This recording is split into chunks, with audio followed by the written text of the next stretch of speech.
very interesting topic related to graphology. Explore your personality and technological analysis of handwriting.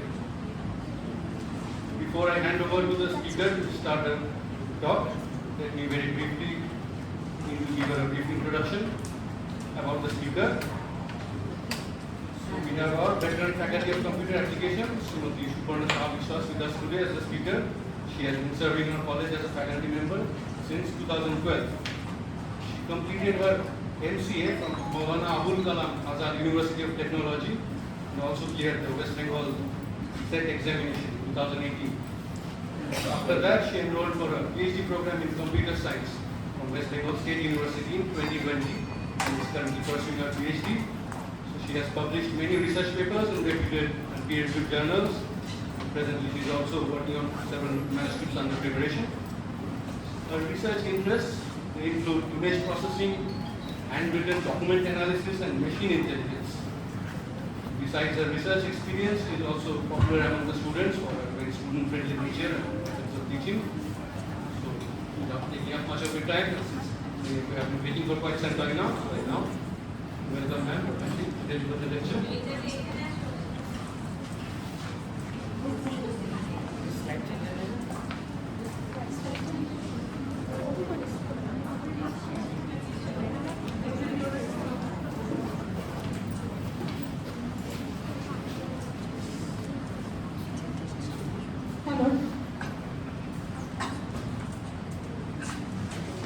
Good afternoon, everyone.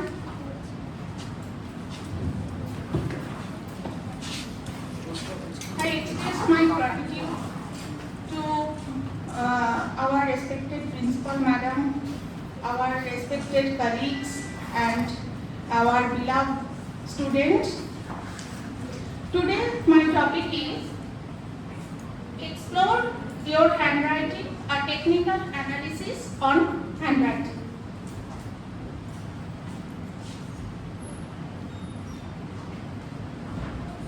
What is handwriting? Handwriting is a non-verbal communication. It is a brain writing. Why it is called brain writing? Because আমরা আমাদের যেটা ভাবি সেটাই কিন্তু আমরা অনেক সময় দেখা যায় যে আমরা মুখে অনেক কিছু এক্সপ্রেস করতে পারি না। তো সেটা আমরা আমাদের বিভিন্ন রকম লেখার সাহায্যে বা অনেক সময় আমরা অনেক মনের কথা মুখে বলে উঠতে পারি না, সেগুলো কিন্তু আমাদের যারা ভালো লেখেন তাদের ক্ষেত্রেও দেখা যায় যে লেখার সাহায্যে তারা অনেক কিছু এক্সপ্রেস করতে পারে যেটা তারা মুখে করতে পারে না। তো it is a non verbal communication, it is a brain writing, it is the mirror image of our mental thinking at that point of time.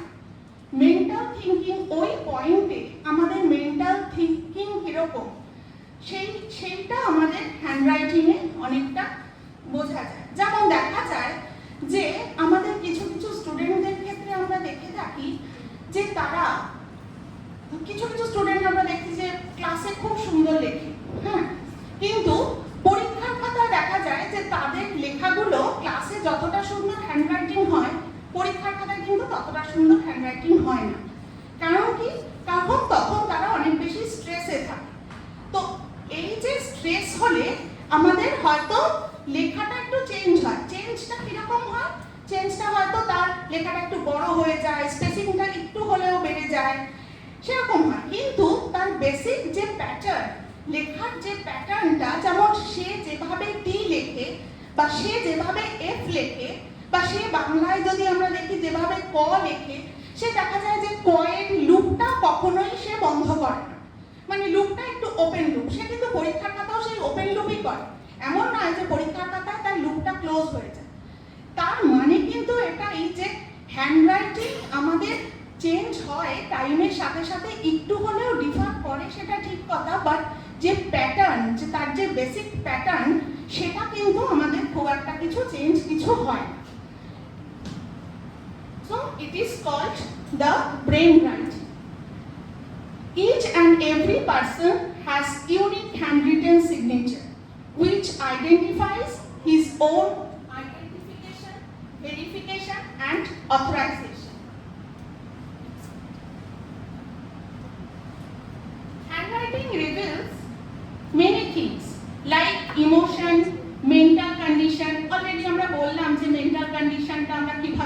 করি, কেউ স্ট্রেসে আছে কতটা, কেউ কতটা হ্যাপি, বা ইমোশনালি আমরা কতটা হ্যাপি বা কতটা স্ট্রেস, সেগুলো কিন্তু আমাদের হ্যান্ডরাইটিংয়ে অনেকটাই ফুটে ওঠে।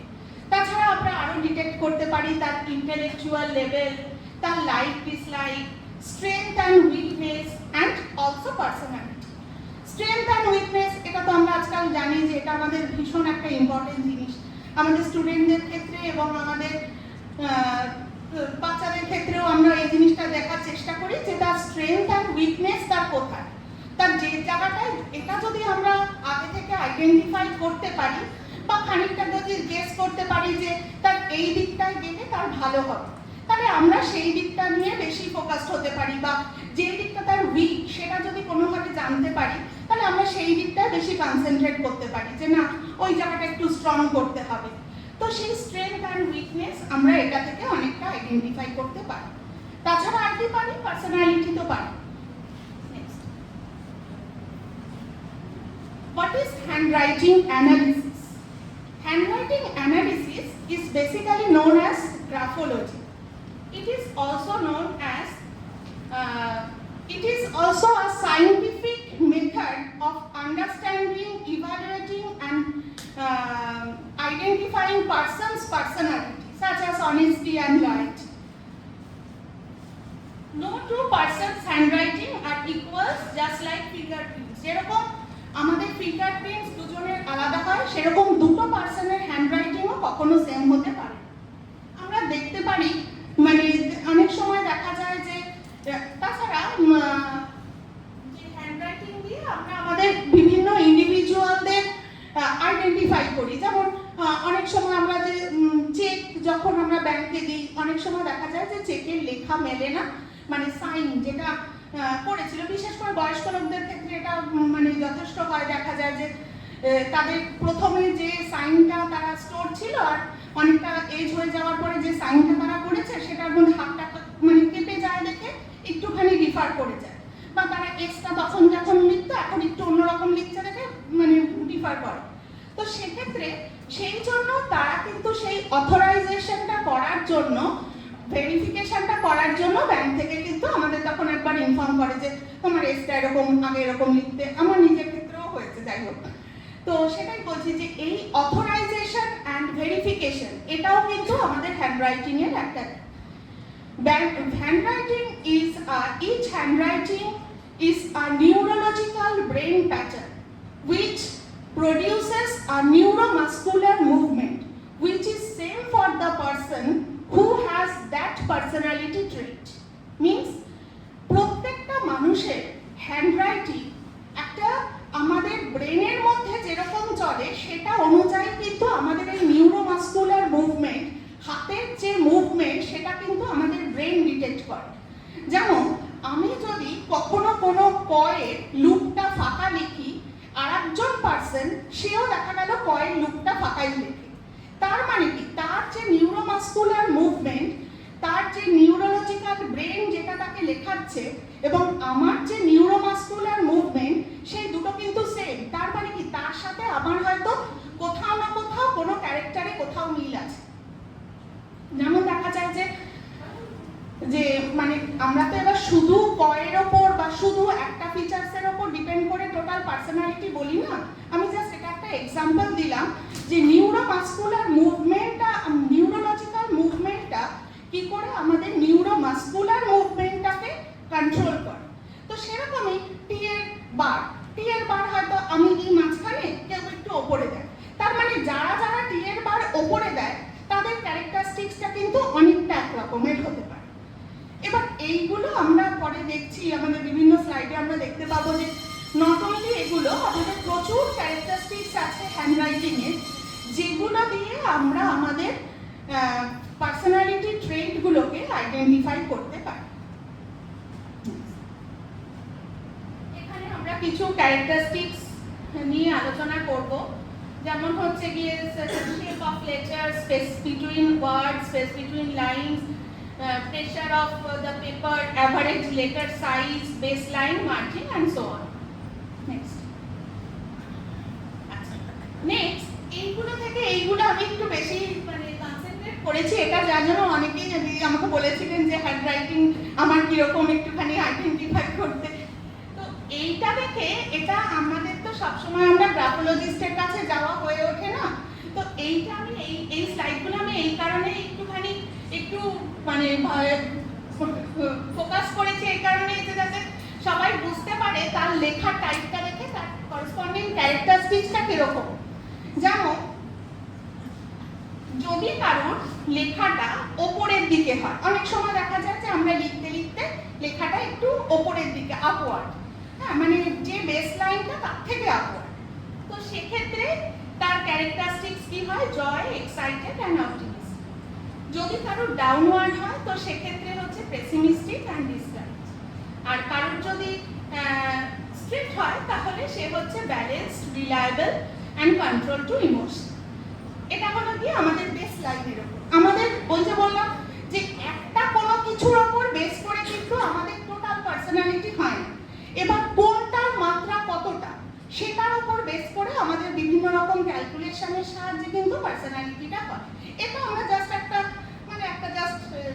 ইমেজের আকারে জিনিসটাকে দেখিয়েছি যে এরকম হলে এরকম হয়। এই জিনিসগুলো কিন্তু আমাদের বেসিক, আমাদের আরো ফিচার্সগুলো বলছি, তো এই জিনিসগুলো ফলো করে কিন্তু গ্রাফোলজিস্টরা এই কাজটা করে।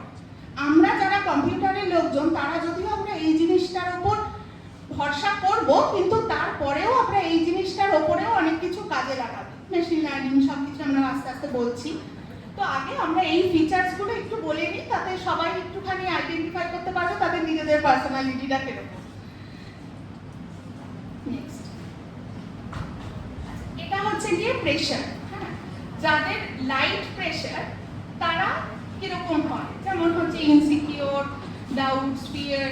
যাদের মিডিয়াম প্রেশার তারা কিরকম হয়, আর যাদের হেভি প্রেশার তারা কিরকম হয়। যারা খুব চেপে লেখে, আমরা দেখতে পাই যে অনেকেই ভীষণ চেপে লেখে, পরের কথা তার ছাপটা উঠে যায়। নেক্সট, এগুলো তাহলে এগুলো যে যার নিজের মতো তাহলে একটু দেখেই বুঝতে পারবে যে সে কোন টাইপের লেখে। লার্জ টেক্সট সাইজ মানে যাদের হাতের লেখাটা একটু বড় বড়, তারা কি big planner and can not concentrate on the small details. তারা সবসময় একটু বেশি বড় জিনিস নিয়ে ভাবে, ছোটখাটো বিষয় কোনো কিছু হলে সেসব তারা অতটা কনসেন্ট্রেট করে না। মিডিয়াম সাইজ হলে কি হয়, তারা realistic and average level concentrate. Small মানে studious and introvert, deep concentrate. আর ভেরিয়েবল সাইজ মানে অনেক সময় একটা লেখা ছোট, পরের লেখাটাই অনেকটা বড়, আবার একটা ছোট একটা বড়, মানে লেখার মধ্যে কোনো সামঞ্জস্য নেই, মানে কোনোটা ছোট কোনোটা বড়, মানে এরকম, মানে খুব খারাপ হাতে লেখা। হ্যাঁ, তো সেদের ক্ষেত্রে তাদের ক্ষেত্রে কি হয়, তারা চিয়ারফুল এবং তারা এটা বুঝতে পারে না যে তাদের আসল গোলটা কি। তারা যা পায় তাতে খুব খুশি, কিন্তু আসল গোলটা সম্বন্ধে তাদের কনসেন্ট্রেট নয়, যে আমার কি উদ্দেশ্যটা কি এবং কিসের জন্য আমি এটা করছি।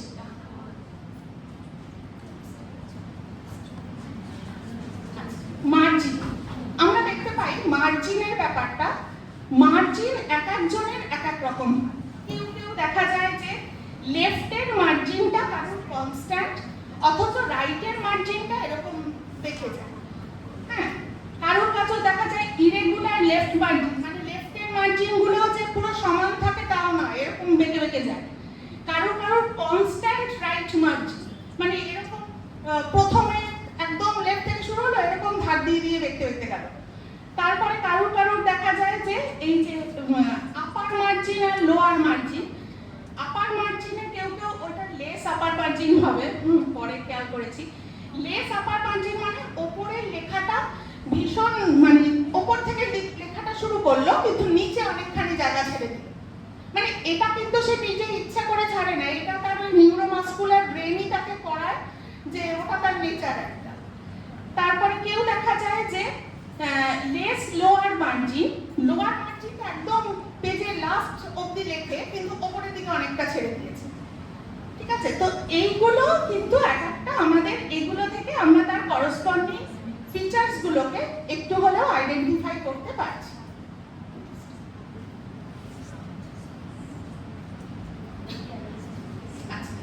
নেক্সট হচ্ছে স্ল্যান্ট। স্ল্যান্ট কি? স্ল্যান্টটা হচ্ছে লেখাটা কোন দিকে বেঁকে রয়েছে। কারুর লেখা আমরা দেখতে পাই যে লেফটে একটু বেঁকে যায়, কারুর তো সোজা হয়, আবার কারুর রাইটে বেঁকে যায়, আবার লেফটের বাঁকাটাও কিন্তু অনেকের অনেকটা বাঁকা। হ্যাঁ, তো যাদের লেফটটা খুব বেশি বাঁকে তারা এরকম নেচার হয়, ডিফেন্সিভ, রিজেক্টারি, এরকম। যাদের লেফট স্ল্যান্টটা মানে এক্সট্রিম নয়, বাট লেফটে স্ল্যান্টটা লেফটে আছে, তারা হচ্ছে গিয়ে নট সিম্প্যাথেটিক, ইন্ট্রোভার্ট। আর যাদের ভার্টিক্যাল তারা তো ভালোই, ইন্ডিপেন্ডেন্ট, কুল, জাজমেন্ট। আর রাইট স্ল্যান্টটা বেশি হলে independent, thought, extrovert and orient feature, মানে ভালোই, ঠিক আছে। আর extreme right slant very expressive, less self control and unrestraining. তার মানে যাদের যদি রাইটে হয় তাদের নিজের ওপর লেস কন্ট্রোল, মানে নিজেকে কন্ট্রোল করতে পারে না, সেরকম থাকবে যাদের রাইটের ব্যাপারটা বেশি।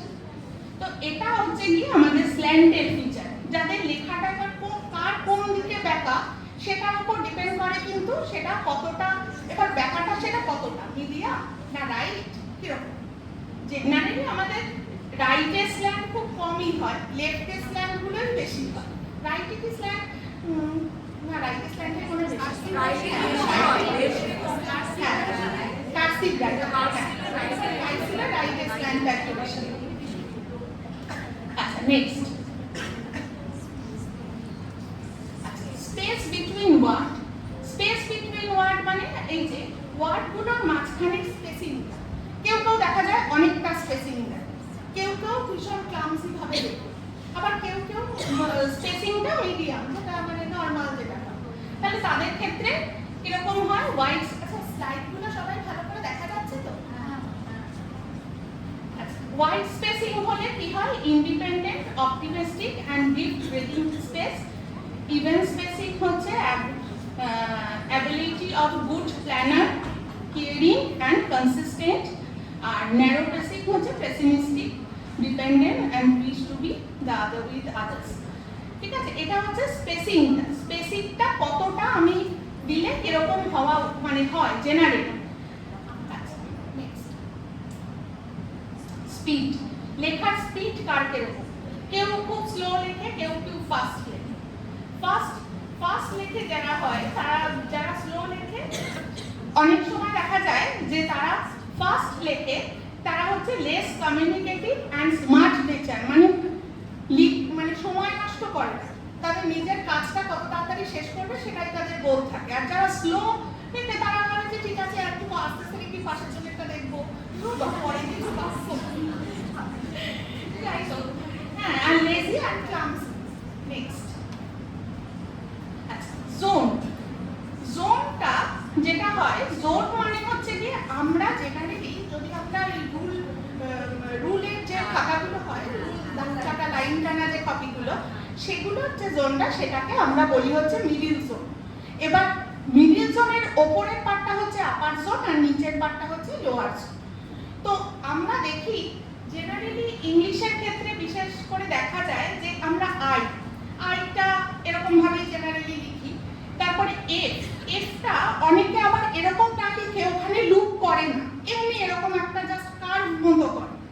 হ্যাঁ, তো এই যে লুপটা, এই যে এখানে লেখা আছে যে pointed upper loop in the upper zone. Pointed upper loop মানে যদি ওই যে লুপটা যদি একটু মানে ছোচলো মতো হয়, কেউ আবার মানে একটু ভোতা মতো হয়, মানে একটু মানে বেশ বড় করে লুপটা, এখানে পয়েন্টেড মতোই করা আছে। এখানে যে এক্সাম্পলটা, এটাকে কিন্তু বলা হচ্ছে পয়েন্টেড আপার লুপ।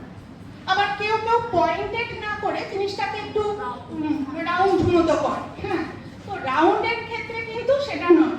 তাহলে পয়েন্টেড আপার লুপের ক্ষেত্রে যদি হয় তাহলে এরকম। আবার অনেকে দেখা যায় পুরো জিনিসটাকে ওই মিডিল জোনের মধ্যেই লেখে, বেশি আপারেও ওঠে না, বেশি লোয়ারেও নামে, তো তাদের এক রকমের নেচার। আবার কেউ দেখা যায় যে আপার জোন নিয়ে লেখে। এখানে আমরা জাস্ট কয়েকটা ক্যারেক্টার নিয়ে কথা বলবো, টি, ওয়াই অ্যান্ড ও। তো এখানে টি এর বারটা আমরা কে কোথায় দিই? কেউ দেখা যায় যে টি এর বারটা মাঝখানে কাটে, কেউ আর আরেকটু নিচে, কেউ কেউ আরেকটু ওপরে, আর কেউ কেউ অনেকটা ওপরে, মানে টোটাল লেখার থেকেও অনেকটা ওপরে। তো টোটাল লেখার থেকে যদি আমরা ওপরে উঠি সেটাকে বলা হয় ক্রস অ্যাবভ দ্য স্টেম, সেটা হচ্ছে গিয়ে ড্রিমার, মানে তার ড্রিম এতটাই বেশি মানে ধরা ছোঁয়ার বাইরে। আর যারা মোটামুটি একটু ওপরে তারা মানে হাইয়েস্ট সেলফ এস্টিম বা নিজের উদ্দেশ্যটা কি জানে, তাকে ব্যালেন্স করতে পারে এবং সেটা এসে পৌঁছতেও পারে। আর মডারেট মানে হচ্ছে গিয়ে যে যারা মিডিলে দেয়, মানে প্র্যাকটিক্যাল এন্ড সাকসেসফুল পারসন, মানে ঠিক আছে। আচ্ছা নেক্সট। আচ্ছা এখানে আমরা ওয়াই এর কিছু ফিচার্স বলেছি, যে ওয়াইটা আমরা কিরকম ভাবে লিখি। অনেকেই দেখা যায় এই বিভিন্ন রকমের ওয়াই আমরা লিখে থাকি।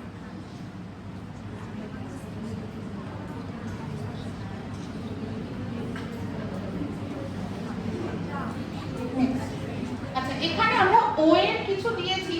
ও এরটা আমি ওই বিভিন্ন লেখা থেকে ইমেজগুলোকে তুলেছি বলে একটু এরকম থেকে গেছে। তো ও এর যে লেখাগুলো দিয়েছি সেগুলো হচ্ছে যে এগুলো এই যে একটা বিভিন্ন হ্যান্ডরাইটিং থেকে ওগুলোকে তোলা হয়েছে, হ্যাঁ, মানে আলাদা করে ও এর নয়, সেই জন্য। তো এগুলো ও অনেকে দেখা যায় এই যে ক্লোজ মাইন্ডেড যারা, তারা একটু পেঁচিয়ে ও লেখে, মানে একটুখানি মানে পারফেক্ট গোল নয়, বেশ প্যাচগোছ আছে ভেতরে। না মানে সেটা নয়, শুধু তো একটা জিনিসের উপর ডিপেন্ড করে পুরোটা হয় না, দেখা যায় একটু প্যাচটা হয়তো বেশি। ও এর প্যাচটা, আমি এমনি প্যাচের কথা বলছি। আচ্ছা নেক্সট হচ্ছে গিয়ে সিনসিয়ার যারা, তারা ঠিকঠাক লেখে, আর সিক্রেটিভ এরকম টাইপের ও। আচ্ছা এবার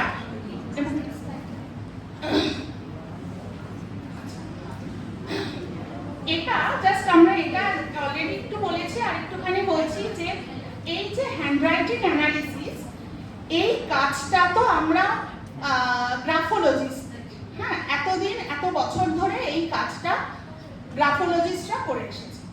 তো এই কাজটা আমাদের কম্পিউটার সায়েন্সে আমরা মেশিন লার্নিং ইউজ করে এই কাজটাকে, সেম কাজটা আমরা মেশিন লার্নিং ইউজ করে করব। কারণ আমাদের সবসময় তো আমাদের পক্ষে গ্রাফোলজিস্ট অ্যাপয়েন্ট করে তাদের কাছে যাওয়া সম্ভব হয়ে ওঠে না।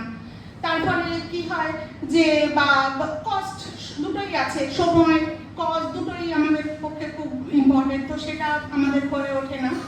তো সেই কাজটা যদি এবং অবশ্যই হিউম্যান ইন্টারভেনশন থাকে।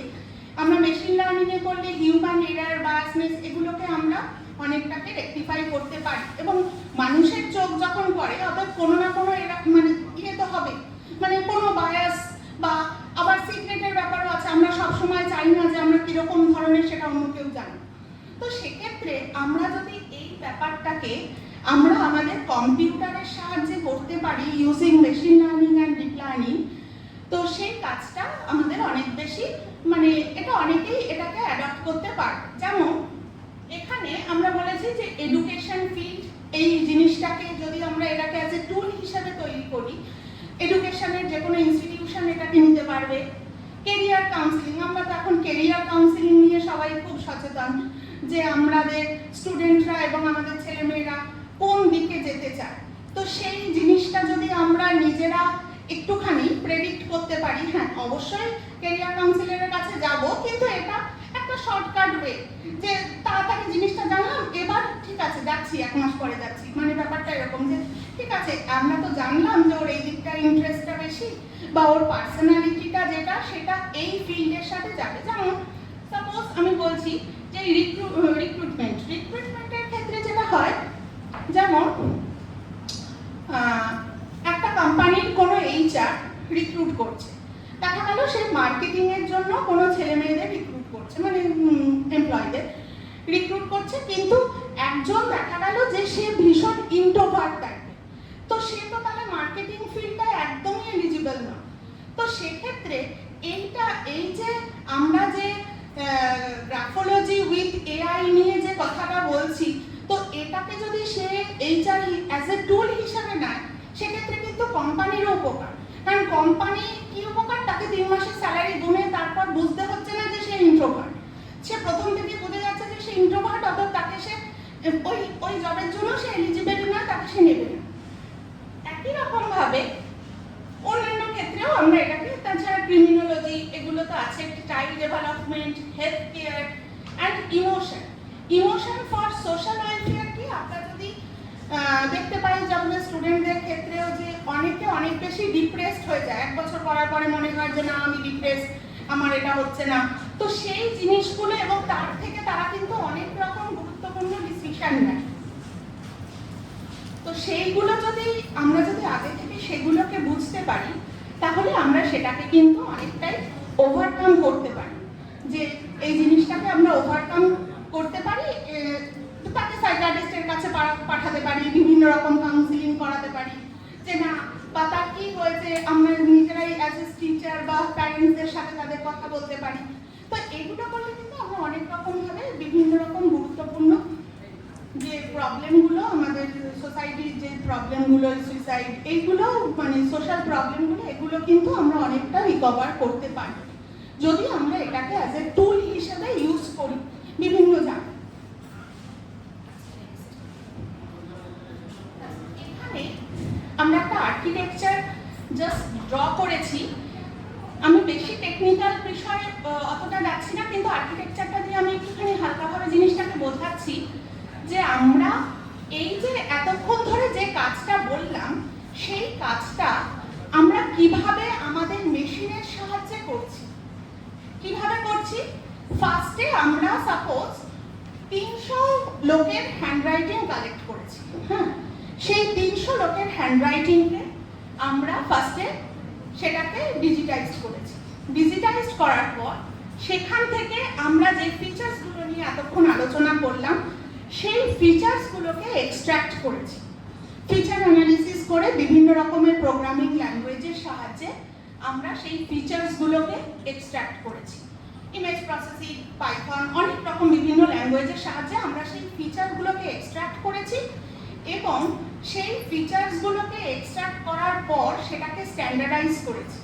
কি করে? একটা ভ্যালু, সাপোজ আমি বলছি যে কারুর, সাপোজ ধরে নিলাম যে একজনের দুটো ওয়ার্ডের মাঝখানের স্পেসিংটা হচ্ছে 1.5 সেন্টিমিটার। হ্যাঁ, তো সেক্ষেত্রে আমরা স্ট্যান্ডার্ড ধরেছি 1 সেন্টিমিটার। যে কারুর স্পেসিং যদি 1 সেন্টিমিটারের নিচে হয় তখন তাকে আমরা বলছি লো স্পেসিং। কারুর মোটামুটি 1 সেন্টিমিটার বা তার আশেপাশে, জাস্ট আশেপাশে, বা যার ফিচার 1/2 সেন্টিমিটার তাকে আমি বলছি লো স্পেসিং। যার ফিচার 1/1.2 হয়ে গেল তখন তাকে কিন্তু আমরা বলছি হাই স্পেসিং এর রেঞ্জে চলে যাচ্ছে সে। তাহলে তখন তার ক্ষেত্রে তার পার্সোনালিটিটা কি, সেটা কিন্তু আমরা ওই গ্রাফোলজি, ওগুলো তো অলরেডি প্রুভড, ওগুলো ওইটা দেখে কিন্তু আমরা তার করসপন্ডিং পার্সোনালিটি ট্রেটটাকে আইডেন্টিফাই করতে পারছি। এবং আমরা বিভিন্ন ডেটা সেট তৈরি করছি যার মধ্যে প্রত্যেকটা ফিচার্সের আলাদা আলাদাভাবে আমরা ডেটা সেট তৈরি করছি এবং কিভাবে প্রত্যেকটা ফিচার্স এবং তার করসপন্ডিং তার পার্সোনালিটি ট্রেটস দিয়ে আমরা বিভিন্ন ডেটা সেটগুলোকে তৈরি করছি। আচ্ছা, এবার ফিচার্স এক্সট্রাক্ট গেল। এবার ফিচার্স এক্সট্রাক্ট হয়ে যাওয়ার পর আমরা কি করছি, এই যে 300 লোকের ডেটা নিয়েছি, 300 লোকেরই আমরা ফিচার্স বার করেছি, সেই আমরা এবার সেটাকে টেস্টিং অ্যান্ড ট্রেনিং করাচ্ছি। আমাদের জেনারেলি আমরা সাধারণত 80% মতো আমরা ট্রেনিং অ্যান্ড 20% মতো আমরা টেস্টিং এ ইউজ করি। কি করে ইউজ করি? এই যে সাপোজ ধরলাম 300 এর মধ্যে 200 ডেটা দিয়ে আমরা মেশিনকে ট্রেনিং করালাম। ট্রেনিং এর ফলে মেশিন এখন শিখে গেল যে এরকম যদি স্পেসিং হয় তবে তাকে বলবে এরকম ক্যারেক্টার, কম স্পেসিং হলে তাহলে বলবে এরকম ক্যারেক্টার, তার স্ল্যান্টটা যদি লেফটে হয় তাহলে তাকে বলবে এরকম ক্যারেক্টার। এরকম ভাবে মেশিন কিন্তু অলরেডি 200 লোকের হ্যান্ডরাইটিং দিয়ে ও কিন্তু অলরেডি ট্রেন্ড। এবার বাকি যে 100 লোকের হ্যান্ডরাইটিং, সেই 100 দিয়ে আমরা টেস্টিং করছি। কি টেস্টিং করছি? যে এই যে আমাদের যে মেশিনকে আমরা ট্রেন করালাম সেটা ঠিকঠাক কাজ করছে কিনা, সেটা আমরা ওই বাকি 100-এর উপরে ট্রেনিং মানে টেস্টিং করছি। যদি এই ট্রেনিং আর টেস্টিং এর ভ্যালুটা দেখা যায় যে মোটামুটি ঠিকঠাকই আসছে, তার মানে মেশিনটা আমার ঠিকঠাক লার্ন হয়েছে। ঠিক আছে? আর এই ট্রেনিং এর অ্যাকুরেট এবং মানে ভ্যালুটার মধ্যে যতটা ডিফারেন্স আসবে তার মানে মেশিনটাকে আরো ডেটা দিয়ে লার্ন করাতে হবে, অথবা আমাদের প্রোগ্রামিং ল্যাঙ্গুয়েজগুলোকে আরো মডিফাই করে আমাদের হয়তো ঠিকঠাক আসছে না, সেটাকে আমাকে ল্যাঙ্গুয়েজগুলোকে আরও মডিফাই করে আমরা তো এই যে ফিচার্স এক্সট্রাক্টের যে প্রোগ্রামগুলো, এগুলো তো আমরা এক একটা প্রোগ্রাম লিখে লিখে করেছি। যেহেতু কম্পিউটার সায়েন্সের লোকেরা তো চোখে দেখে, গ্রাফোলজিস্টরা যেটা ম্যানুয়ালি করে, আমরা তো সেটা ম্যানুয়ালি করছি না, আমরা তো সেটা মেশিনের হেল্প নিয়ে অ্যাঙ্গেল ক্যালকুলেশন থেকে শুরু করে সবটাই আমরা মেশিনের হেল্প নিয়ে করছি। তার ফলে আমাদের ক্ষেত্রে সেই মানে এরারটা আসার প্রবাবিলিটিটা কম। আর যদি দেখি যে না অনেকটা ডিফারেন্স আছে, যেটা আসার কথা ছিল অ্যাকচুয়াল আর প্রেডিক্টেড, সেটার মধ্যে যদি অনেকটা ডিফারেন্স আসে, তার মানে বুঝতে হবে যে মেশিনটাকে আমাকে আরও ট্রেনিং করাতে হবে, আরও ডেটা দিতে হবে, আমাদের প্রোগ্রামিংগুলোকে আরও ইমপ্রুভ করতে হবে, আরও ট্রেনিং করাতে হবে। আচ্ছা, পরেরটা যাও। আচ্ছা, ওই আগের স্লাইডটা যাও আরেকবার। আচ্ছা, এটা বললাম হচ্ছে কি এই কম্পিউটার মেশিনটাকে ট্রেন করলো, তারপর ও আবার যে থার্ড পার্টি যখন ইনপুট দিচ্ছে, যেমন ধরে আমরা কেউ একজন গিয়ে এবার আমরা টেস্টিং করতে চাইছি, তার মানে ওর ট্রেনিং টেস্টিং সব কমপ্লিট, ধরে নিলাম অ্যাকিউরেসি খুব ভালো এসেছে। এবার যখন আমরা থার্ড পার্টি গিয়ে এখানে হ্যান্ডরাইটিং দিচ্ছি, তখন কিন্তু ও করসপন্ডিং তার হ্যান্ডরাইটিংটা দেখে আইডেন্টিফাই করে বলে দিচ্ছে যে তার পার্সোনালিটিটা এরকম। আচ্ছা, নেক্সট। আচ্ছা, এখানে আমরা ওই যেটা বললাম ওটাই একটু স্টেপ আকারে আছে। এই যে ফার্স্টে হচ্ছে ডিজিটাইজেশন, তারপরে হচ্ছে extract the features from image set, ওই ফিচার্সগুলোকে এক্সট্রাক্ট করছি। দেন হচ্ছে বিভিন্ন রকম মেশিন লার্নিং ক্লাসিফায়ার এখানে ইউজ করছি। তারপরে হচ্ছে personality trait of individual identify করছি। তারপরে হচ্ছে গিয়ে ইভ্যালুয়েট করছি। এবার আমরা ওখানে বলেছিলাম যে আমরা মেশিন লার্নিং ইউজ করি এখানে, হ্যাঁ।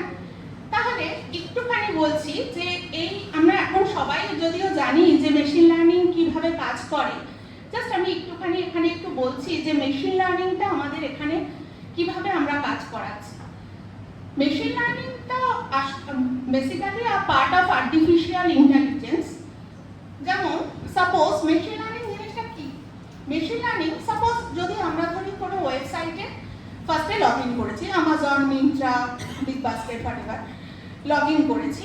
তো লগ ইন করা যখন আমরা ফার্স্ট লগ ইন করি তখন কিন্তু আমাদের কোনো কিছু দেখায় না। কি দেখায়? আমি যা সার্চ করতে চাই সেটা আমি কিনি, তারপরে ব্যাস। এবার যখন আমরা সেকেন্ড টাইম লগ ইন করি তখন কিন্তু ও আমাকে রেকমেন্ড করে যে আমি এই ধরনের জিনিসগুলো আগে পারচেস করেছিলাম, বা ওই টাইপের জিনিসগুলো কিন্তু ও আমাদের দেখায়। তাহলে কি, তার ফলে কি হয়? মেশিন তার মানে লার্ন করেছে। কি লার্ন করেছে? যে আমার রেকর্ডটা, আমি কি ধরনের জিনিস এর আগে কিনেছি, যতবার আমি কিনবো তত কিন্তু মেশিন তত বেশি লার্ন করছে, মেশিন তত বেশি লার্ন করে জানছে যে আমার এই ধরনের জিনিসগুলো আমার দরকার বা কিছু, বা এবার তারপরেই যে আমার সেগুলো কিনতে হবে সেরকম নয়, আমরা তারপরেও সার্চ করে আমাদের যেটা দরকার সেটাই কিনি। তো এই কাজটা যদি আমাদের প্রত্যেকটা কোম্পানিকে প্রত্যেক ইউজারের জন্য আলাদা আলাদাভাবে মেনটেন করতে হতো, তাহলে তাদের তো অনেক এমপ্লয়ি রাখতে হতো, তো সেটা তো সম্ভব না। সেই জন্য এই কাজটা কে করছে? মেশিনকে দিয়ে আমরা করাচ্ছি। মেশিন এটা লার্ন করছে এবং মেশিন শো করছে, তার জন্য কিন্তু তাদের আলাদা করে কোনো কস্ট দিতে হচ্ছে না। যাই হোক, তো সেটাই হচ্ছে আমাদের মেশিন লার্নিং। তো machine learning basically provides us statistical tools to analyze the data. তাহলে এটা একটা স্ট্যাটিস্টিক্যাল টুল প্রোভাইড করে, যেই টুলটা আমাদের বিভিন্ন রকম ডেটা অ্যানালিসিসে হেল্প করে। মেশিন লার্নিং দু রকমের হয়, একটা হচ্ছে সুপারভাইজড মেশিন লার্নিং আর একটা হচ্ছে unsupervised machine learning. Supervised machine learning কাকে বলে? সুপারভাইজড মেশিন লার্নিং আমরা যদিও আমাদের এখানে আমরা সুপারভাইজড মেশিন লার্নিংটাই কিন্তু ইমেজ প্রসেসিং এর জন্য ইউজ করছি এখানে। সুপারভাইজড মেশিন লার্নিং কাকে বলছে? যেমন আমরা দুটো সংখ্যার যখন যোগ করতে যাই কম্পিউটারে, কি করি? দুটো ইনপুট ডেটা বলে দুটো সংখ্যা দিই, তার প্রোগ্রামটা লেখা থাকে, আমরা আউটপুটটা দেখতে পাই, তাই তো? এই যে প্রসেসটা, এটা হচ্ছে আমাদের ট্র্যাডিশনাল প্রোগ্রামিং প্রসেস। বা যেখানে আমাদের ট্র্যাডিশনাল প্রোগ্রামিং প্রসেস কাজ করে না, সেখানে থেকে শুরু হয় মেশিন লার্নিং। সেখানে কি হয়? সেখানে আমাদের ইনপুটটা থাকে, তার করসপন্ডিং আউটপুটটাও থাকে। যেমন আমি যদি বলি যে যেমন আমাদের স্টুডেন্টদের ক্ষেত্রেই বলি, যখন পরীক্ষার সময়, কারণ অনেক স্টুডেন্ট আছে তাই বলছি, পরীক্ষার সময় আমরা দেখি যে স্টুডেন্টরা একটা কোশ্চেন পড়ে, তার করসপন্ডিং আনসারটা মুখস্থ করে, আবার একটা কোশ্চেন করে তার করসপন্ডিং আনসারটা মুখস্থ করে। তার মানে কি, সে কোন কোশ্চেনের কোন আনসারটা সেটা তার মাথার মধ্যে সে স্টোর করছে, যে এইরকম কোশ্চেন হলে তার আনসারটা এটা লিখবো, এটা কোশ্চেন হলে তার আনসারটা এটা লিখবো। তার মানে কি, সে তখন ইনপুট অ্যান্ড আউটপুট দুটোকেই সে তার কিন্তু মাথার মধ্যে সে স্টোর করছে। এবার কি, সে যত কোশ্চেন করবে পরীক্ষার আগে, যত স্টোর করবে, তত তার আউটপুটটা ভালো বেরোবে। সে 5টা কোশ্চেন করে গেল, মিললো না, অতএব সে পারবে না, তাই তো? অতএব যত বেশি তাকে ট্রেন করানো হবে তত আমরা ভালো আউটপুট পাবো। তো আমরা এখানে ইমেজের ক্ষেত্রেও সেই ওই যত ডেটা দিয়ে আমরা মেশিনকে ট্রেন করাবো তত বেশি ও পার্সোনালিটির অ্যাকিউরেসি তত ভালো দেবে, ঠিক আছে? আর আনসুপারভাইজড এর ক্ষেত্রে কি হয়, আনসুপারভাইজড এর ক্ষেত্রে আমরা ওকে আউটপুটটা বলে দিই না।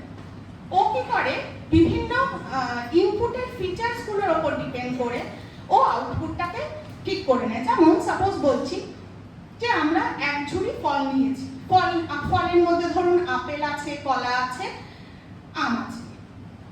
এবার এই আপেল, কলা, আম তিনটে শেপ, কালার কোনো কিছুই এক না, এই তিনটেকে ও কি করছে, তাদের ক্লাস্টারিং করছে। কি, আপেলটাকে একদিকে রাখছে, কলাটাকে একদিকে রাখছে, আমটাকে আলাদা।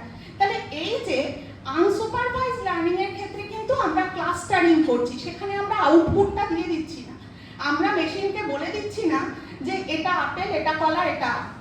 বাট সুপারভাইজড লার্নিং এর ক্ষেত্রে কিন্তু মেশিন ওটা করে নিচ্ছে আনসুপারভাইজড। আর সুপারভাইজড এ আমরা ওকে বলে দিচ্ছি কোনটা, এটা আম, মানে ছবি দেখি আমরা বলে দিচ্ছি। আমার পরের স্লাইডটাই ওরকমই একটা করেছি, ইয়ে করো, যেমন এটা আম, ওটা কিন্তু আমরা ওকে বলে দিয়েছি যে এটা আম। তারপর ও ওটা লার্ন করেছে যে এরকম ছবি হলে ওটা আম। তারপর যখন আমি ওকে একটা আমের ছবি শো করিয়েছি, ও কিন্তু ওটা বলেছে যে ওটা আম। সেরকম ভাবেই আমরা যখন হ্যান্ডরাইটিং এর ক্ষেত্রেও সেই একই কাজ করছি, আমরা এরকম ফিচার্স হলে বলে দিচ্ছি তার পার্সোনালিটি ট্রেটটা এরকম হবে, এরকম ফিচার্স হলে তার পার্সোনালিটি ট্রেটটা এরকম হবে। তাহলে কি, মেশিনকে আমরা এত ডেটা সেট, এত কিছু দিয়ে কিন্তু লার্ন করিয়েছি, লার্ন করার পরে আমি আউটপুটটা পেয়েছি, তাই তো? আচ্ছা, নেক্সট যাও, নেক্সট স্লাইডটাও রেখেছি। ওই বিভিন্ন রকম ইমেজের থেকে ও ডিটেক্ট করে নিচ্ছে, এখানে কিন্তু আমরা বলে দিই যে কোনটা আম, কোনটা লিচু, কোনটা কি, এটা বলে দিই। ও কিন্তু নিজে ক্লাস্টারিংটা মেশিন নিজে করেছে। আনসুপারভাইজড এর ক্ষেত্রে ক্লাস্টারিংটা কিন্তু ও নিজে করেছে, এটা হচ্ছে গিয়ে আনসুপারভাইজড লার্নিং। আর সুপারভাইজড লার্নিং এর ক্ষেত্রে আমাদের যেটা হয় সেটা হচ্ছে গিয়ে আমাদের ক্লাসিফিকেশন এন্ড ক্লাস রিগ্রেশন। আর আনসুপারভাইজড এর ক্ষেত্রে আমরা ক্লাস্টারিংটা করি। ক্লাসিফিকেশন মানে যেমন যদি আমরা তিনটে হ্যান্ডরাইটিং, কেউ বাংলা, কেউ হিন্দি, কেউ ইংলিশ, এই তিনটে হাতের লেখার মধ্যে ও আইডেন্টিফাই মানে ক্লাসিফাই করছে কোনটা কোনটা, ঠিক আছে? সেটাকে বলা হচ্ছে ক্লাসিফিকেশন। আর রিগ্রেশন মানে হচ্ছে গিয়ে যখন আমরা কন্টিনিউয়াস কোনো ভ্যালু পেতে চাই, যেমন একটা বাড়ির দাম আজকে এত, 5 বছর পরে কিরকম হবে, এগুলোর ভ্যালুটা কি, মানে একটা কন্টিনিউয়াস একটা ভ্যালু পাই, তো সেটাকে বলা হচ্ছে রিগ্রেশন। তো আমাদের ওখানে আমরা জেনারেলি ক্লাস্টারিংটা ইউজ করেছি। আচ্ছা, নেক্সট, এখানে আমরা কয়েকটা জাস্ট মেশিন লার্নিং এর অ্যাপ্লিকেশন বলেছি, face recognition, speech recognition, Irish verification, এগুলো সিগনেচার ভেরিফিকেশন। নেক্সট, আচ্ছা, যেটা আমরা তখন বললাম ওই ট্রেনিং আর টেস্টিং এর ব্যাপারটা, সেটা হচ্ছে গিয়ে এই যে 80% ডেটা দিয়ে ওকে আমরা ট্রেনিং করাচ্ছি, আর 20% ডেটা হাতে রাখছি যে টেস্ট করে দেখার জন্য যে ও ঠিকঠাক ট্রেন হয়েছে না। যদি না হয় তখন ওকে আবার আরো ট্রেন করাতে হবে। তো সেটাই যে ট্রেনিং থেকে ও লার্ন করছে, লার্ন থেকে ও নলেজ গেইন করছে, নলেজ থেকে ওর পারফরম্যান্সটা বুঝতে পারছি যে ওর পারফরম্যান্সের অ্যাকিউরেসি কতটা আসছে। যদি দেখি যেটা অ্যাকিউরেসি খুব কম, তার মানে কি ওকে আরো লার্ন করাতে হবে, অথবা আমাদের যে প্রোগ্রামিং ইউজ করে আমরা ফিচার্স গুলোকে এক্সট্রাক্ট করছি সেটাকে আরো অ্যাপ্রোপ্রিয়েট করতে হবে।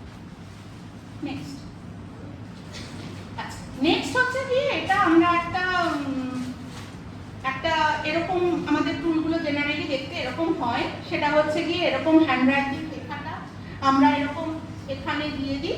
তারপর সেটা থেকে বিভিন্ন ফিচার্স, আমরা কোন কোন ফিচার্স, সব কিছুর ক্ষেত্রে তো সব ফিচার্স যায় না, তো এখানে আমাদের কোন কোন ফিচার্স আমরা ইউজ করতে চাই বা সেরকম ভাবে করে আমরা একটা রেজাল্ট পাই। সেটা থেকে আমাদের পার্সোনালিটির কিছু ক্যালকুলেশন আছে, ওই যে ক্যালকুলেশনগুলো এখানে বলেছি, মানে যে ইয়েগুলো বলেছি ট্রেডগুলো, সেগুলো আমাদের বিগ 5 টেস্টের কিছু ট্রেড, সেইগুলোর রেসপেক্টে আমাদের বিভিন্ন ক্যালকুলেশনের সাহায্যে কিন্তু আমরা এটা করি।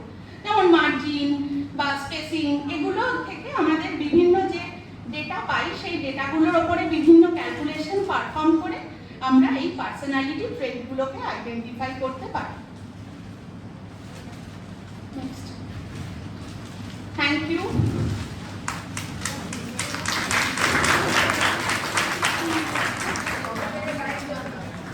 হ্যাঁ,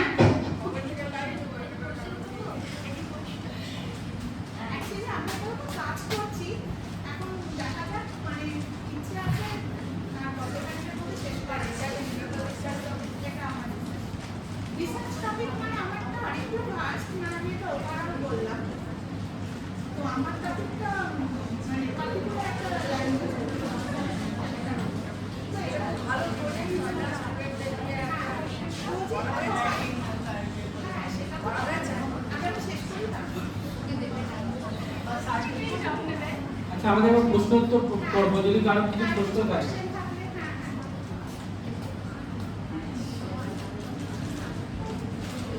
দারুণ ভালো লেকচার, সিরিয়াসলি মানে আমার মনে হলো যে সিরিয়াসলি এটা পপুলার লেকচার, মানে ভীষণ এনজয় করেছে, এটা ভীষণ মানে সবারই জানতে ইচ্ছে করে।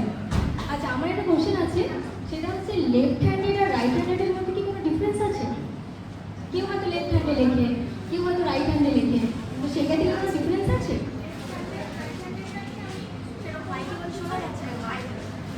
লেফট হ্যান্ডেড রাইট হ্যান্ডেড নিয়ে আমি সেরকম ভাবে কিছু কাজ করিনি, এখন মনে হয় না খুব একটা ডিফারেন্স আছে। সে যদি লেফট হ্যান্ডেড হয়েও তার লেখার স্ল্যান্ড বা ইয়ে, কারণ আমি যত পেপার বলো যা পড়েছি, কোথাও কিন্তু লেফট হ্যান্ড বা রাইট হ্যান্ডেড লেখার যে ডিফারেন্স খুব একটা হয় বলে আমার মনে হয় না।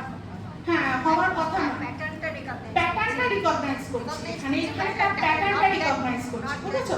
যে তার লেখার প্যাটার্নটা, মানে সেটা কিন্তু সে কোন হাতে লিখছে সেটা ডাজন্ট ম্যাটার। আচ্ছা, আরেকটা কোশ্চেন, মানে এটা পপুলার কোশ্চেন আমি বলছি, ডাক্তারদের হাতে লেখা বাজে হয় না, সেখান থেকে কি প্রেডিক্ট করা যায়? ওখান থেকে কি আমি ডিজিজ প্রেডিক্ট করতে পারি? হ্যাঁ হ্যাঁ, ডিজিট প্রেডিক্ট করতে পারি। আমাদের এই স্লাইডটা দাও, ওখানে লেখা আছে যে এই যে ডিজিট রিকগনিশন। আমি ওর কোয়েশ্চেনের একটা অ্যাডিশনে জিজ্ঞেস করছি, ডক্টরসরা কি ইন্টেনশনালি হ্যান্ডরাইটিংটাকে খারাপ করে যাতে পেশেন্টরা পড়তে না পারে, মানে এরকম কি কিছু আছে? মানে what is the intention behind that? হ্যাঁ, এটা আমারও কোশ্চেন। হ্যাঁ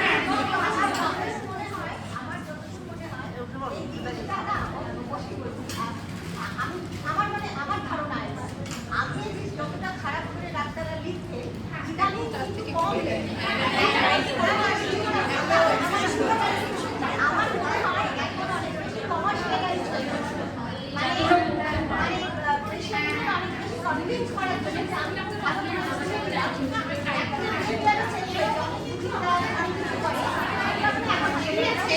যে যে টেক্সট রিকগনিশন, তারপর ডিজিট রিকগনিশন, এগুলো কিন্তু আমাদের বিভিন্ন রকম মানে হ্যান্ডরাইটিং এর উপর অনেক কাজ আছে। এই যে টেক্সট রিকগনিশন, মানে পুরো ওই যত খারাপ লেখা থাক সেটাকে অ্যাজ এ টেক্সট ফরম্যাটে লিখে দেবে, মানে এরকম কিন্তু প্রচুর টুলস বেরিয়ে গেছে। যে টেক্সট রিকগনিশন, ডিজিট রিকগনিশন,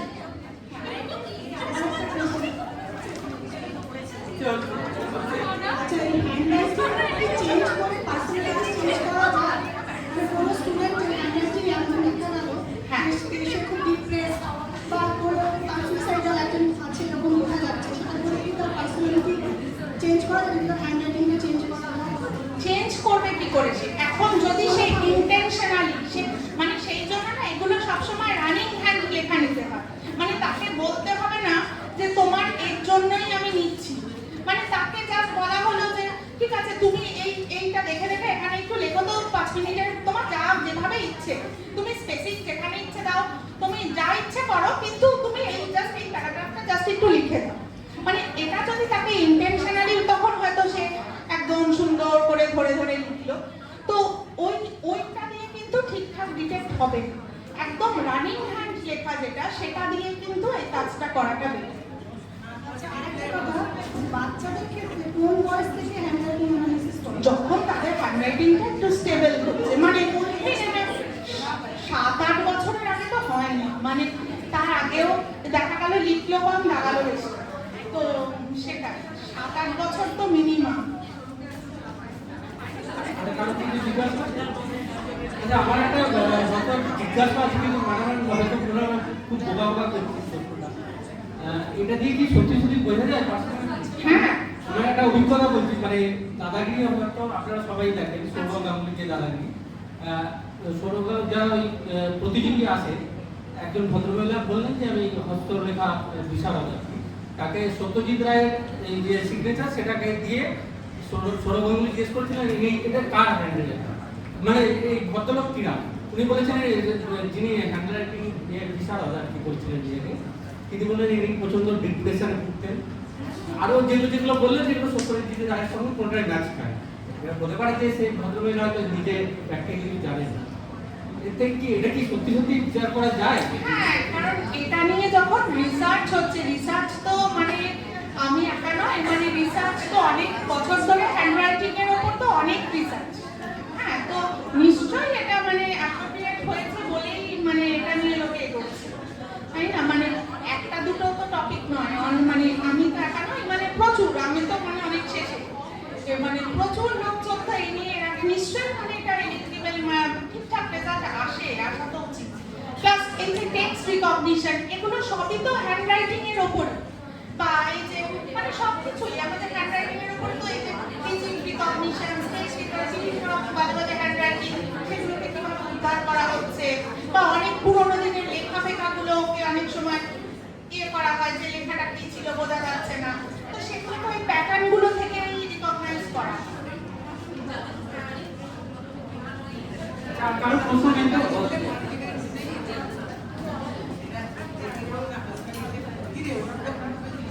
আমি একটা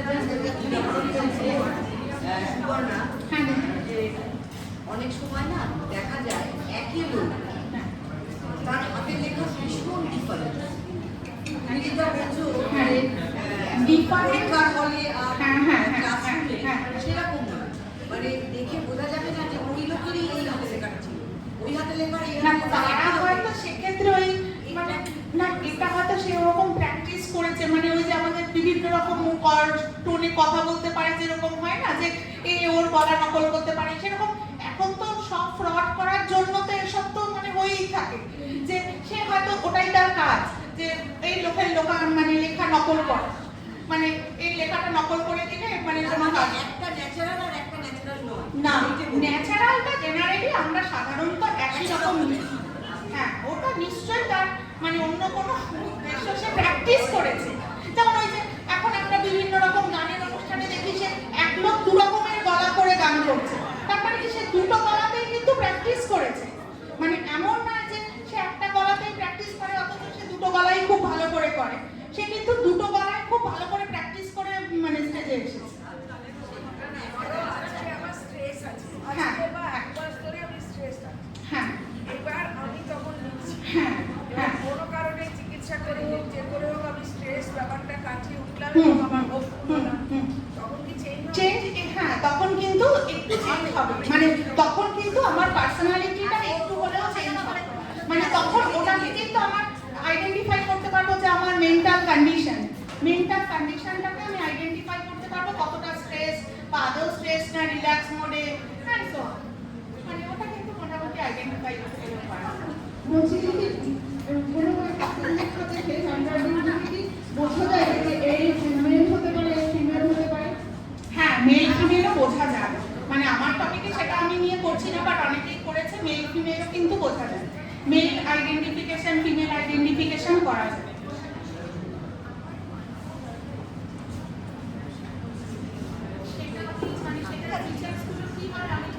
সুবর্ণা, ওই বর্ণালী একটা প্রশ্ন প্রশ্ন করলো, আমি জানি না বর্ণালী করেছিল প্রশ্নটা, যে হাতের লেখা মানে চেঞ্জ করে কি পার্সোনালিটি চেঞ্জ করে দেওয়া যায়। তা আমার যেটুকু মনে হচ্ছে আমি বলছি, আমি জানি না, মানে তোমার পারমিশন চেয়ে আমি এই ব্যাপারে অভিজ্ঞ নই, কিন্তু আমার যতটুকু মনে হচ্ছে যে ছোটবেলায় ভেবে দেখো, আমাদের দেশেই হয়, অন্যান্য দেশে না, আমরা চেষ্টা করি হাতের লেখা ভালো করো, ছোটবেলায় আমরা বলি ভালো করো, তার মানে তুমি মনঃসংযোগ বাড়াও, তোমার পার্সোনালিটি ভালো হোক। আমরা সবাই, সব বাবা মাই চাই ছেলে মেয়ে সব হোক, ছেলে মেয়ে ভালো হোক, সে শান্ত হোক বা কিছু পড়াশোনায় মনঃসংযোগ হোক, সেই জন্য ভালো করার চেষ্টা করি।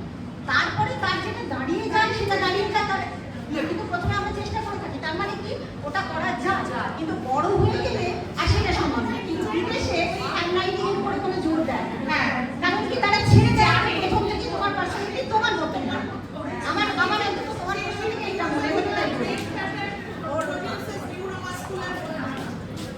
আমাদের ব্রেন প্যাটার্নই আমাদের মুভমেন্টটা কিরকম হবে সেটাকে রিকগনাইজ করে। নিউরোলজিক্যাল ব্রেন প্যাটার্ন, যে নিউরোমাস্কুলার মুভমেন্ট, সেটা কিন্তু আমাদের ওই ব্রেনই ওটাকে কন্ট্রোল করে। মানে আমরা স্বইচ্ছায় খারাপ লিখতে চাই না, তারপরেও বাজে মানে পার্সোনালিটি খারাপটা খারাপ হচ্ছে না, নট নেসেসারিলি খারাপ, খারাপের ব্যাপার হচ্ছে না, মানে একই রকম, মানে একই রকম খারাপ হ্যান্ডরাইটিং হলে খারাপ পার্সোনালিটি হয় না। সেটাই তো ওটাই তো কাজ। ওই যে সে যে স্পেসে আছে সেটা যদি আমরা আইডেন্টিফাই করতে পারি, তারপর তাকে তার জন্য যে প্রিকশনগুলো নেওয়া দরকার সেগুলো আমরা বাড়াতে পারি। সব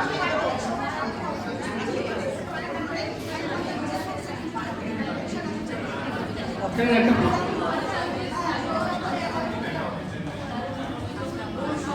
একজন মানুষ অনেকগুলো ভাষা শিখতে পারে, বাংলা, হিন্দি, ইংরেজি আমরা শিখি, সেক্ষেত্রে লিখিও, কিন্তু এই ভাষাগুলো লেখার ক্ষেত্রে টেক্সচার একজন মানুষের বদলে যায়, তখন কি তার পার্সোনালিটি বদলে যায়? না, তার পার্সন অ্যাকচুয়ালি আমরা এই মানে আমি এই ফিচার্সগুলো অ্যানালিসিস করার না অনেকগুলো ওয়ে থাকে। যেমন ভাষার উপরে যেমন আমি নিজে এখন ডিক্লেয়ার মানে বলছি যে আমি বাংলার উপরে কাজ করছি, মানে বাংলা হ্যান্ডরাইটিং, কিন্তু ইংলিশ হ্যান্ডরাইটিং এর উপরে কিন্তু অনেক কাজ হয়ে গেছে। ইংলিশ হ্যান্ডরাইটিং এর যে কার্ভগুলো, যেমন ইংলিশ হ্যান্ডরাইটিং এর ক্ষেত্রে লোয়ার জোনের লেখাগুলো তুলনায় কম, বাংলায় যেমন ড-শূন্য র, ড-শূন্য র, এগুলো আমাদের সবই লোয়ার জোনে লিখতে হয়, বা আমরা মানে ইংলিশ হ্যান্ডরাইটিং এ কি হয়, আমরা মিডল জোনেই বেশি লিখি, এবং বাংলায় যেটা হয় ওই মাত্রা ধরে লিখি। তো এই যে কার্ভগুলো, আমরা প্যাটার্নগুলো কিভাবে করছি, এটা কিন্তু আমাদের ওই প্রোগ্রামিং কনসেপ্টে চেঞ্জ হয়। মানে এই যে যখন আমরা প্রোগ্রাম লিখে ওই যে কতটা কার্ভ, কতটা এ রয়েছে, এই যে জিনিসগুলো যখন আইডেন্টিফাই করি, তখনই কিন্তু আমাদের চেঞ্জটা ওই প্রোগ্রামিং এ করতে হয়। মানে এটা কিন্তু ইংলিশ, বাংলা, হিন্দি সবকটা সাবজেক্টের জন্য একটু হলেও মানে ডিফার করে, প্রোগ্রামিংটাই ডিফার করাতে হয়। মানে না হলে তো ব্যাপারটা খুব ইজি হয়ে যেত। মানে কম্পিউটারে যখন আমরা এটা করি, আমরা কিন্তু ওটা প্রোগ্রামিং এ ডিফার করিয়ে তারপর আমরা ওই প্যাটার্নটাকে এক্সট্রাক্ট করার চেষ্টা করি। হ্যাঁ, আর কারো প্রশ্ন নেই তো?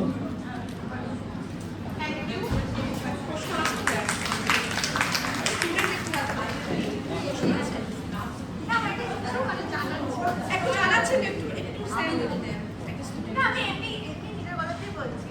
আমি বলতে চাই যে উনি যেটা বললেন ওই সত্যজিৎ রায়ের সাইনের ব্যাপারটা, ওটা জাস্ট একটা সাইনের উপর ডিপেন্ড করে উনি বলেছিলেন যে উনি ডিপ্রেশনে আছে। এবার সাইন তো আমার আজকে যেরকম সাইন হচ্ছে, আমাকে সেটা কনস্ট্যান্ট রাখার জন্য 5 বছর পরেও অনেক সময় সবাই ওই সাইনটাই করার চেষ্টা করে যাতে কনস্ট্যান্ট থাকে। অনেক সময় যদি ডিসএবিলিটি হয় তাহলে চেঞ্জ করতে হয়, কিন্তু সেম রাখার চেষ্টা করে। তো এটাও তো হতে পারে পসিবলি যে সত্যজিৎ রায় কখনো স্ট্রেসে ছিল। হ্যাঁ, হতেই পারে, কারণ আমরা তো তার পার্সোনাল লাইফ জানতে পারি না। আর আরেকটা জিনিসও হতে পারে যে এই ডিটেকশনের ব্যাপারটা আমরা ওই অতটা ছোট একটা জিনিস নিয়ে হয়তো ডিটেক্টটা করতে পারছি না। মানে সিগনেচার অ্যানালিসিস তো হয়, সিগনেচারটাকে আমরা সিগনেচার থেকে আমরা পার্সোনালিটি যতটা না পাই, সিগনেচারটাকে আমরা বেসিক্যালি ইউজ করি যে ভেরিফিকেশন, আইডেন্টিফিকেশন এগুলোর জন্য। মানে পার্সোনালিটির জন্য আমাদের লেখাটা আর একটু বড় লেখা হলে আমাদের বেশি ভালো হয়। হ্যাঁ, আরেকটা জিনিস ওইটুকু হচ্ছে, লেখার সাহায্যে যিনি ওটা ডিটেক্ট করেছিলেন আর কি, সত্যজিৎ রায় না, সরি, উনি বলেছিলেন সৌমিত্র চ্যাটার্জির লেখা ওনার, ঠিক আছে? তো প্র্যাকটিক্যালি এটা দেখা যায় যে সৌমিত্র চ্যাটার্জি যিনি ছিলেন, সৌমিত্র চ্যাটার্জি যিনি ছিলেন আর সত্যজিৎ রায় দুজনের মধ্যে কিন্তু কিছু কিছু সিমিলারিটিস ছিলেন, তার জন্য মানে তাদের বন্ডটাও ভালো ছিল, এই জন্য কিন্তু তাদের দুজনের মধ্যে জিনিসটা সেম ছিল বলেই ওনাকে বলা হয়েছিল যে ওটা হয়তো সৌমিত্র চ্যাটার্জিরও সাইড হতে পারে।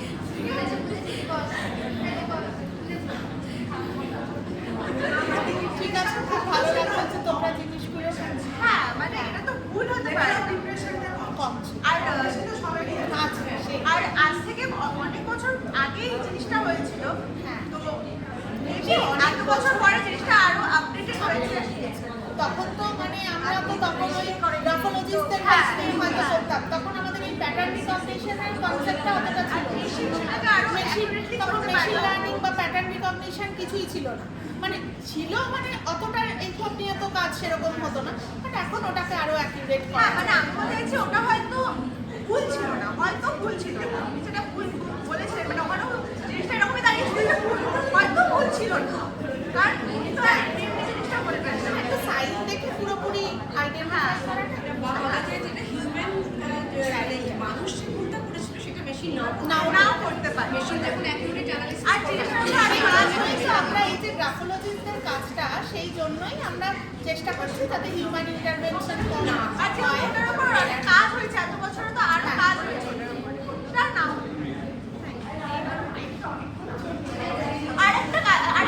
এখন যদি আমরা আমাদের হাতের লেখা দিই তাহলে কি তার রেজাল্টটা কতদিনে পাওয়া যাবে?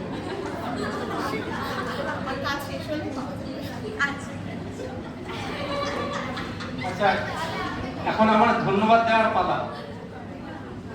সরোজিনী নাইডু কলেজ ফর বিজ্ঞানের রিসার্চ অ্যান্ড ডেভেলপমেন্ট কমিটি যারা আয়োজিত, এটা হচ্ছে 8 নম্বর পপুলার টক। সুন্দর আমরা একটা বক্তব্য শুনলাম কম্পিউটার অ্যাপ্লিকেশন ডিপার্টমেন্টের সুপর্ণা সাহা বিশ্বাস ম্যাডামের কাছ থেকে। এতগুলো প্রশ্ন হয়েছে, তার থেকেই বোঝা যাচ্ছে যে টকটা সত্যিই ভালো ছিল। যদি টকটা সত্যি ভালো না হতো এবং আমরা যদি বুঝতে না পারতাম, এতগুলো প্রশ্ন এর থেকে বেরিয়ে আসতো না। যাই হোক, ম্যাডামকে অনেক ধন্যবাদ।